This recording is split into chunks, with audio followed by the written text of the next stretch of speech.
Half spoon జీలకర్ర పొడి, half spoon ధనియాల పొడి, స్పూన్ కారపొడి. ఇప్పుడు ఇవన్నీ వేసుకొని లైట్గా మిక్స్ చేసుకోవాలి. ఇది లైట్గా మిక్స్ చేసుకొని ఇందులో నిమ్మకాయ పిండుకోవాలి. మీ పులుపుని బట్టి మీకు ఎంత కావాలో అంత పిండుకోవాలి. తర్వాత బాగా మిక్స్ చేసుకోవాలి.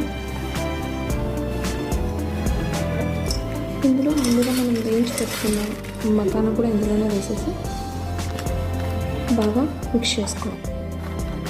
మనం ఎప్పుడు మకానా లాస్ట్లోనే వేసుకోవాలి, ఎందుకంటే ఆ క్రిస్పీనెస్ పోకూడదు కాబట్టి. ఫస్ట్లోనే వేసుకుంటే అంత క్రిస్పీ అనిపించదు, అందుకే నేను మకానా లాస్ట్లో వేస్తాను.